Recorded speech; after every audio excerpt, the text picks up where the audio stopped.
Hello everyone and welcome back to FilmBook Review, an official YouTube channel of FilmBook. Featured in Google News, IMDb's news desk, and a member of the Critics' Choice Association, FilmBook is an entertainment industry news website that reports on the film and television show industries in the United States and across the world. Today on FilmBook Review, I will be reviewing the film Piggy, a movie that screened at the 2022 Sundance Film Festival. Piggy is directed by Carlota Pereira, written by Carlota Pereira, and stars Laura Gallin, Claudia Salas, Mabel Del Pozo, Pilar Castro, Camille Aguilar, and Carmen Machi. This is a Piggy movie review and there will be spoilers. If you like our movie reviews, please like this Piggy film review as that helps us out with YouTube's algorithm, and consider subscribing. Once subscribed, click the bell notification box and you are all set.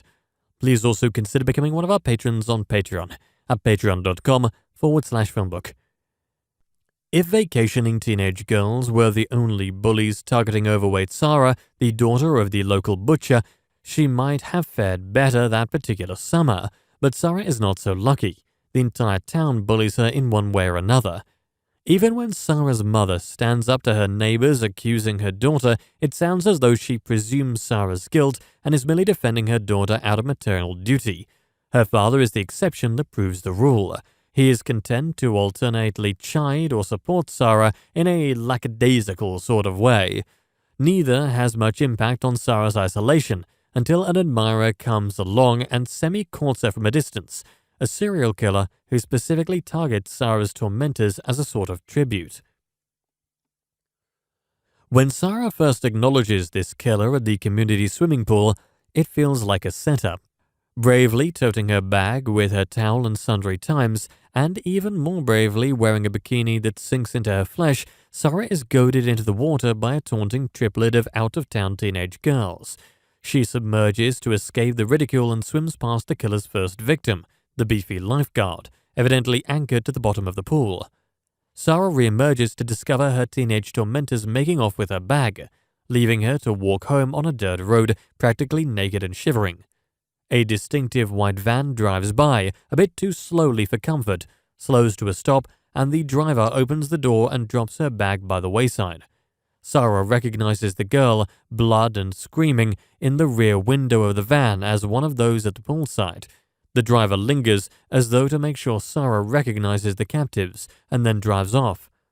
Sarah is too puzzled at this point to take any particular action. She suspects the driver of the van killed the lifeguard and has now abducted at least one of her tormentors, but conditioned as she is to be the town pariah, she realizes her awkward position as being suspect herself. To make matters worse, the more she delays, the more suspect she becomes. An added complication is the suspect van driver's deferential interest in her, the novelty of which she finds especially seductive. As a result, Sarah and her admirer form a relationship based on a sort of mutual tease. Sarah's silence catches the eyes of the local police force, a father-son duo, Juan Carlos and son Juan Carlitos. Carlitos had observed Sarah leaving the pool shortly before the lifeguard's body is discovered. Consequently, he is convinced of Sarah's complicity, if not her guilt, while Carlos trounces the notion that Sarah hasn't enough gumption to act out of vengeance. Caught in the crossfire of allure and fascination, Sarah stays silent and refuses to betray the one person with whom she feels empathy, both insulated from normal society on a biological basis, Sarah because of her weight, and her admirer hardwired and driven to kill. This adds to Sarah's moralistic struggle between doing the right thing for society or herself, that is, acceptance, maybe even love, for who she is. Meanwhile, Sarah and her killer Beau meet on the sly, probably the closest thing to dating that Sarah has ever had, not for sex, but moments of real tenderness. It becomes evident that this is the conflict needing resolution and drives the main suspense of the film. This takes place in the grindhouse, where she discovers two of her poolside tormentors still alive, begging for Sarah's assistance.